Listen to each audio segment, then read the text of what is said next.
वो बात की बात है, दोगे लोगे तो बाद में भी देव लेना पड़ेगा, पर किसी से काम निकालना है डायरेक्ट जाकर पूछो, डायरेक्ट बात करो। पर आप पहले जीजा जी के पास गए, जीजा जी के बाद में फूफा जी के पास गए, फूफा जी के बाद में मामा जी के पास गए, फिर इतनी रिश्तेदारी ढूंढते हुए उनका संबंध किससे, उनकी पहचान किससे, उनका संबंध कहाँ से, तब जाकर आपने उनसे फ़ोन लगवाया, तब ऑफिसर के पास गए। ऑफिसर को गुस्सा इस बात का आया कि तुम जो 4 जनी के पास होके आए हो, तुमने अगर 50,000 रुपये दिया तो उसमें 10,000 तो इन्हीं को बांट दिया, फिर मेरे पास बचा क्या? तो उन्होंने कहा फाइल उठा, फाइल को उठाओ यहाँ से, नहीं चाहिए, लेट इसका काम बहुत लेट करना। डायरेक्ट जाता तुरंत काम होता। शंकर भगवान कह रहे हैं पहले इधर डोल लिया, उधर डोल लिया, उधर चले गया, ये देवी वो देवता वो धाम सारी दुनिया में रोकर आया, उसके बाद मेरे पास में आया और उसमें भी भटक रहा था, उसमें भी स्मरण में भटक रहा है। अगर एक बार चित्त वृत्ति से कह देता शंकर मैं तेरा हूं और तू मेरा है, इसके बाद तुझे भटकना नहीं पड़ता, तेरे कर्म को काट देता, तेरा जो पाप कर्म है उसको काट देता। सबने मना करा था भस्मासुर को वर मत देना। भगवान विष्णु के पास भस्मासुर गया था और भस्मासुर ने भगवान विष्णु से कहा वर दो, भगवान विष्णु ने कहा नहीं देता। ब्रह्मा से कहा वर दो, नहीं देता। सबके पास चले गया, उसने कहा कोई नहीं मानेगा, शंकर भगवान के पास चले गया। मात्र 2 दिन की तपस्या भस्मासुर ने करी, मात्र 2 दिन। और शंकर भगवान आकर पूछ लिए मांग तुझे क्या चाहिए। भस्मासुर आंखें मलता रहा कि 2 दिन में प्रकट हो गए, वहां तो हजारों साल तप करा तो नहीं प्रकट हुए, यहां तो 2 दिन में। शंकर भगवान से पूछा प्रभु आप असली हो? भस्मासुर बोला। शंकर भगवान बोले तो चिमटी खोड़ के देख ले, नकली हो असली हो? प्रभु इतने साल मैंने देवताओं का तप करा, वो वर नहीं दिए, आप कैसे आ गए? शंकर भगवान बोले तू तो 2 दिन तक तप करा, कहीं का आकर 1 लोटा पानी चढ़ा के चले जाए, 3 बार ताली बजाए, बम बम बोले, हम तो उत्ते में भी राजी। और यहाँ हमारे ससुर ने तो यहाँ तक दक्ष प्रजापति का सिर कटा था, बकरे का मुख लगा था। बकरा क्या हिंदी में स्तुति करता है? बकरा क्या अंग्रेजी बोलता है? बकरा क्या उर्दू बोलता है? बकरा क्या बोलेगा? बकरा तो एक ही शब्द बोले ब ब ब ब ब ब ब ब ब ब। अब मेरा ससुर जब ब ब ब ब बोला, मुझे इतना अच्छा लगा कि मेरा ससुर कितनी अच्छी स्तुति कर रहा है, तो शंकर भगवान ने उसी दिन कह दिया जो मेरे मंदिर में आके बम बम बोलेगा मैं समझ जाऊंगा मेरा ससुर आया है। इतनी सरल भाषा शंकर जानते हैं, दुनिया नहीं जान सकती, तो क्यों भटको रे? कभी यहां चले गए, कभी वहां चले गए, कभी उससे कह दिया, कभी उससे कह दिया। डायरेक्ट शंकर के पास सीधे।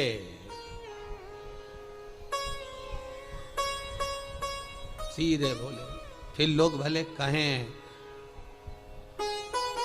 क्या तू मिला जो तू फूलों नि समा, क्या मिल गया ऐसा जो तू फूलों नि समा रहे हो?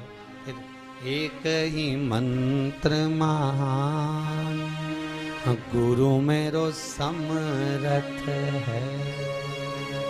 उस कलश को रखो जिसमें 5 कमलगट्टे और 5 बेलपत्र रखिए। श्री शिवाय नमस्तुभ्यम शिव महापुराण का मूल मंत्र है, जैसे भागवत का मूल मंत्र है ओम नमो भगवते वासुदेवाय। शिव महापुराण का मूल मंत्र है श्री शिवाय नमस्तुभ्यम।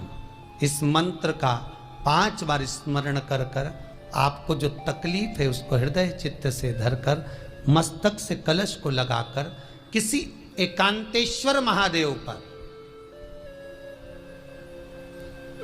एकांतेश्वर महादेव मतलब अपने गांव से, नगर से, शहर से जो बाहर खेड़े में हो, बिल्कुल बाहर,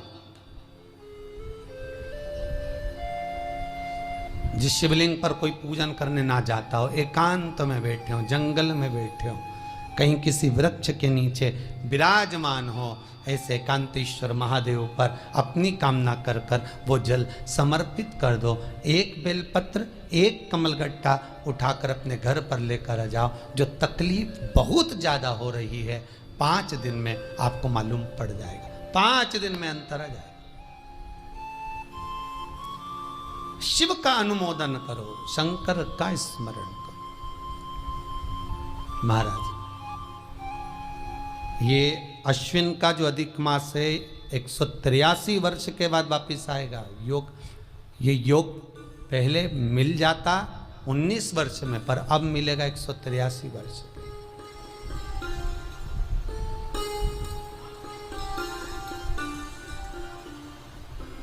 एक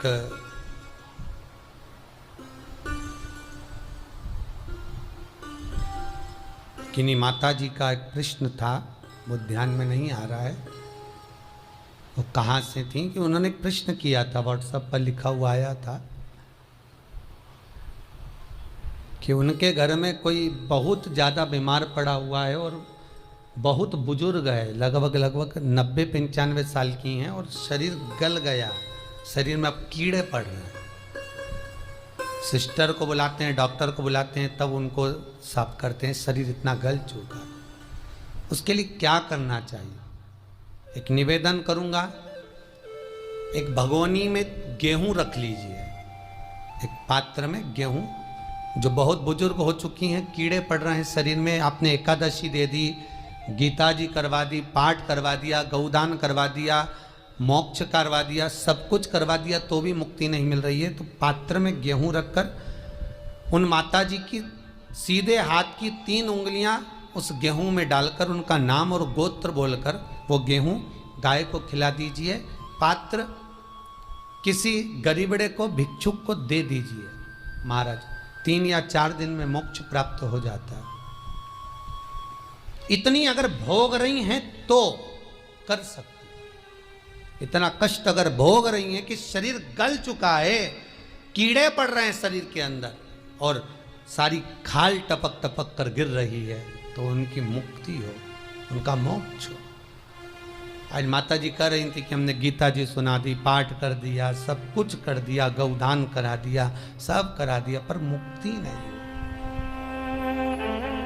शिव का हो, शंकर का, मेरे बाबा विश्वनाथ का स्मरण करो, मिलेगा। फिर निवेदन करूंगा, ब्रह्मा ब्रह्मलोक में रहते हैं, भगवान विष्णु बैकुंठ में रहते हैं। मृत्यु लोक का अगर कोई देव है तो वो महादेव है। पृथ्वी का अगर कोई देवता है तो वो देव अधिदेव महादेव है।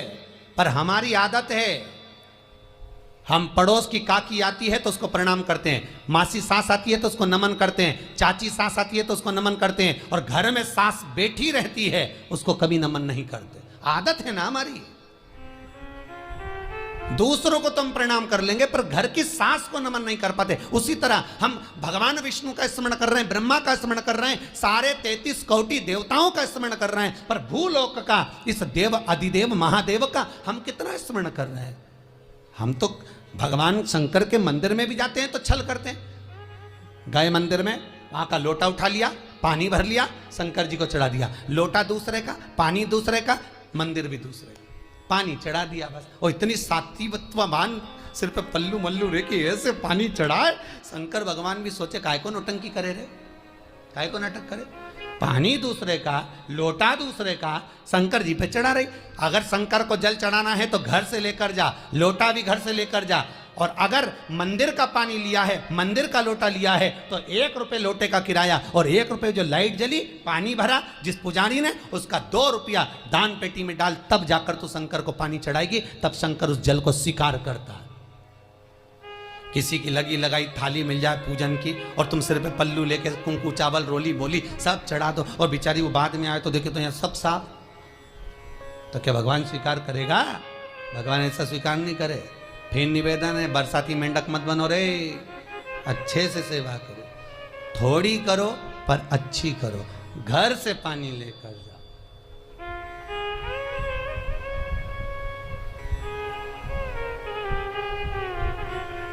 कल कोतवाली चौराहे से, हमारे सीहोर के कोतवाली चौराहे से कोई बहन जी आई थी 33 मालपुआ लेके। कहे गुरुजी संकल्प करा दो। हमने कहा पानी लाओ, तो क्या तुम्हारे यहाँ नहीं है? हमने कहा हमारे यहाँ तो कुआं है, लिया। चावल लाओ, तो क्या गुरुजी पूजन मंडप में होंगे ना चावल जरा सा। हमने कहा वापिस घर जाओ, निकलो। कितनी बार भागवत सुनी, राजा बलि के दरवाजे पर वामन भगवान खड़े हैं। राजा बलि वामन भगवान से कहता है, प्रभु आपके एक हाथ में छत्र है, दूसरे हाथ में कमंडल है। तो राजा बलि कहता है आपके कमंडल का जल दे दो, मैं संकल्प छोड़ देता हूं। वामन भगवान कहते हैं, राजन अगर मेरे कमंडल का जल लेकर तू संकल्प छोड़ेगा तो वो संकल्प मान्य नहीं होगा, तुझे स्वीकृत नहीं होगा। किसी की लगी लगाई थाली में से कुंकू चावल चढ़ा दोगे तो कुछ मिलना है क्या? अरे बोलो तो। विष्णु पुराण में तो यहां तक लिखा है कि किसी का लगा हुआ दिया, किसी का दिया मंदिर के अंदर रखा था, तुमने अपना डब्बा खोलकर बत्ती निकालकर उसके दिए में रखकर जला दी और सोच रही है कि मैंने खूब बड़ा काम कर दिया, तो उसका तो फल ही नहीं मिला। विष्णु पुराण कह रही है, खुद का दिया, खुद की बाती, खुद का दीप अगर जलाती तो फल मिलता। किसी मंदिर में तुम रोज डब्बी लेकर जाओ, बत्ती लेकर जाओ, मना नहीं है, पर उस मंदिर में पहले से 5 दिए, 7 दिए, 11 दिए तुम रख कर आओ तो जलाओ। दूसरे के रखे हुए दिए में 50 बार बाती जला कर आना, उसका कोई फल नहीं मिलने वाला, उसका कोई फल नहीं है हमारा।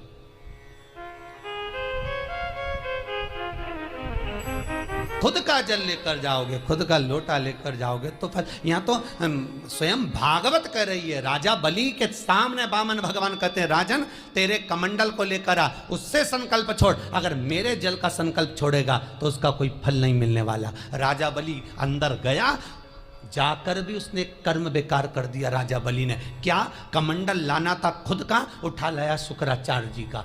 शुक्राचार्य जी का कमंडल उठाकर लाया, इसलिए शुक्राचार्य जी कमंडल के अंदर जाकर बैठ गए, एक आंख लगाकर देखते रहे।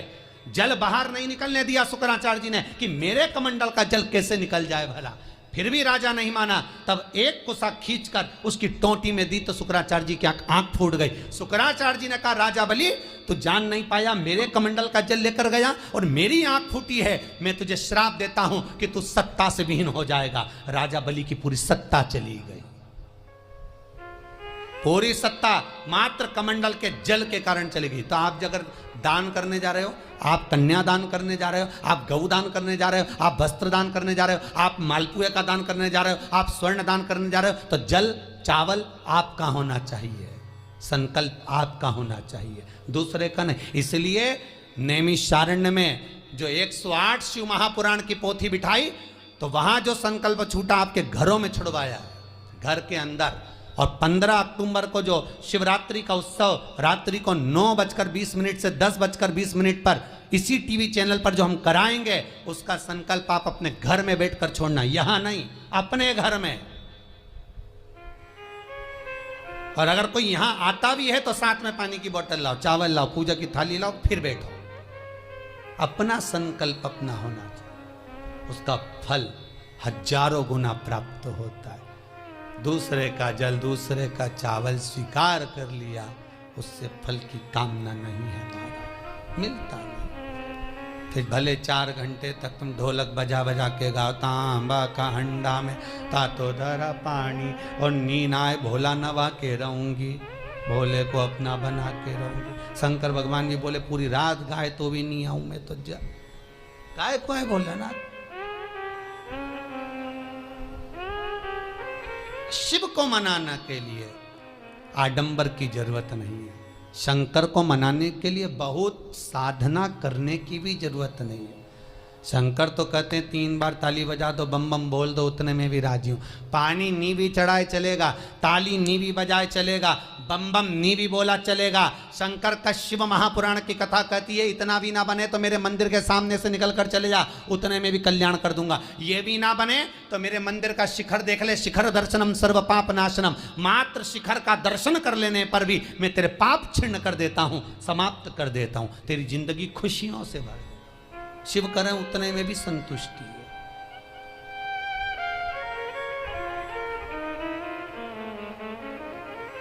उतने में भी संतुष्टि।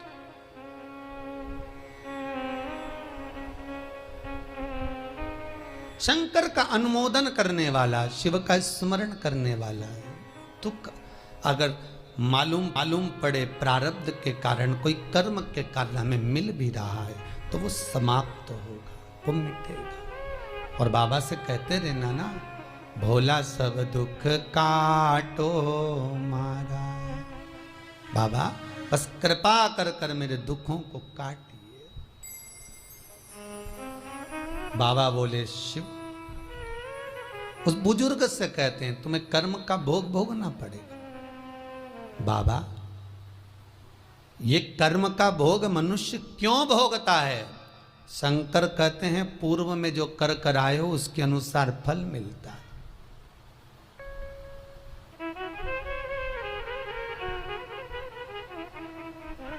अभी 2 दिन पहले की कथा याद करो। कथा में कहा था खूब भगवान ने धन दे दिया, जिसके घर में 10-10 नौकर लगे और घर का मालिक इतना चड्डा पहनकर टी शर्ट पहनकर कुत्ते को छीछी करा रहा है। कथा में कहा था कि नहीं कहा था? तो किसी ने प्रश्न किया था, गुरुदेव इनके घर में 10-10 नौकर लगे, इनके घर के बच्चों को तो नौकरानियां पाल रही, दासियां पाल रही, और सेठ जी अच्छा चड्डा पहन के टी शर्ट पहन के कुत्ते को छीछी करा रहा। तो ये कहीं लिखा, अरे गरुड़ पुराण उठाकर देखो ना, ये भी कर्म का भोग है कि तेरे घर में 10 नौकर काम कर रहे हैं और कुत्ते को छीछी मॉर्निंग वॉक में तू करा रहा है। तुमने भी देखा होगा रे, जितने लोग टीवी पे कथा सुन रहे हैं, सही बताओ ईमानदारी से, अपनी अपनी स्वीकृति भेजना हो व्हाट्सएप पे जरूर। देखा होगा कि नहीं देखो, सुबह सुबह लोग कुत्ता इतनी शान से घुमाए, कुत्ता इनंग जाए तो वो इनंग, कुत्ता उधर जाए तो वो उधर। हमें ये समझ में नहीं आया कि ये कुत्ते को घुमा रहा है कि कुत्ता इसे घुमा रहा है। वो इधर जाए उधर, उधर जाए उधर, उधर जाए, कहाँ कर। इसलिए निवेदन मत बुरे कर्म कर बंदे, वरना पछताएगा। भगवान की आंखों से तू बच नहीं पाएगा, तू बच नहीं पाएगा। कर्म का भोग भोगना पड़सी पड़ेगा, चाहे रो के भोगो चाहे हंस के भोगो। इसलिए निवेदन है खूब बढ़िया चकाचक खाओ पियो मौज करो, जिंदगी अलमस्त जियो। कितनी भी जिंदगी में दुख आए रोना नहीं, सुखी रहना, मुस्कुराते रहो, क्योंकि आखिरी में जो फोटो टंगेगा वो तो मुस्कुराने वाला ही टंगेगा। तुम भले जिंदगी रोके निकाल, फोटो में तो तुम स्माइल देते ही मिलोगे, माला टंगी रहेगी मुस्कुराते। जित्तों के घर भी जाके देखोगे तो मुस्कुराता हुआ फोटो मिलना है, रोता हुआ किसी का नहीं मिलेगा, भले जिंदगी कितनी भी रोके निकाल। चित्त वृत्ति को लगाओ भजन में, कीर्तन में, स्मरण में। जितना समय गया जाने दो, जो बचा उसको शंकर में लगा दो, शिव में लगा दो। महाराज कर्म का भोग भोगना है, गति प्रारब्ध की। दूसरी जो प्रारब्ध की गति है उसको कहा तीव्र प्रारब्ध। इसके भोग को अगर तुम भोग रहे हो, दुख आया है तो संत सतगुरु की शरण में जाकर कहो, दुख मिटेगा। तीसरा है तीव्रतम प्रारब्ध। इस प्रारब्ध में अगर बहुत ज्यादा दुख आ गया तो कुछ ना करिए, एक काम करो, एकांत में बैठकर शिव का स्मरण करिए, शंकर का भजन।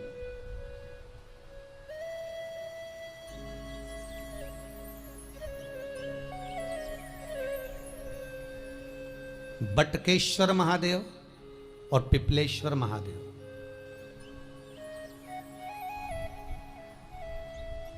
पिपलेश्वर महादेव जिस जगह पर दधीची ऋषि की धर्म पत्नी सुवार्च के सम्मुख में दधीची ऋषि के प्राण देवता ले लेते हैं, अस्थियों का कंकाल हो जाते हैं दधीची बाबा। उनकी धर्म पत्नी रोती हुई अपने पेट पर पत्थर मारती है गर्भ को नष्ट करने के लिए। वहाँ शंकर भगवान प्रकट होते हैं पीपल के पेड़ के नीचे। शिव जी का नाम पिपलेश्वर महादेव हुआ। जो बालक पीपल के पेड़ के नीचे जन्मा उसका नाम पिपलाद हुआ। 2 महादेव, अपनी पुस्तिका में लिख कर रख लो, एक बटकेश्वर महादेव और एक पिपलेश्वर महादेव। अदालत में कोई कार्रवाई चल रही है, अदालत में कोई केस चल रहा है, अदालत में रही है, नहीं जीत मिल रही, नहीं विजय मिल रही, हार गए, पेशियां लगा लगा कर, एक बार बड़ के पेड़ के नीचे बालू मिट्टी का शिवलिंग बनाकर उसकी पूजन करो। पूजन अर्चना कर कर दही 3 चम्मच नाम लेकर चढ़ाओ जिसके साथ केस चल रहा है, और 3 चम्मच दही चढ़ाकर उस दही को उठा लो और रुमाल पर उसके छापे लगा लो, सफेद रुमाल पर। भगवान शंकर की पूजा अर्चना कर कर जल में विसर्जन कर दो बटकेश्वर महादेव का नाम लेकर, और उस रुमाल को घड़ी बनाकर रख लो। अगली पेशी जब हो उसको साथ लेकर जाओ, केस जल्दी निपटेगा, विजय प्राप्त होगी। मात्र 3 सोमवार करिए बटकेश्वर का स्मरण। उसी तरह पिपलेश्वर महादेव, कितनी भी बड़ी जिंदगी में रोग हो, चाहे कैंसर जैसा हो, लीवर हो, किडनी हो, कितना भी बड़ा रोग हो, भगवान पिपलेश्वर महादेव का स्मरण करिए। पीपल के पेड़ के नीचे शंकर भगवान के शिवलिंग का निर्माण कर कर उसकी पूजन अर्चना करिए, उस पर शहद चढ़ाइए। पीपल का वृक्ष, आंवले का वृक्ष, शमी का वृक्ष, बेलपत्र का वृक्ष, ये औषधि पूर्ण है महाराज।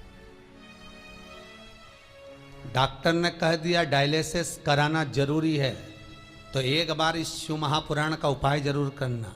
डायलिसिस कराने से पहले 5 छोटे छोटे पीपल के पत्ते लेना, शंकर जी का शिवलिंग का निर्माण पीपल के पेड़ के नीचे करना, मट्टी का पार्थिव शिवलिंग निर्माण कर कर उसकी पूजन कर कर बेलपत्री 5 चढ़ाकर 5 पीपल के पत्ते, 5 शमी के पत्ते शंकर पर चढ़ा देना।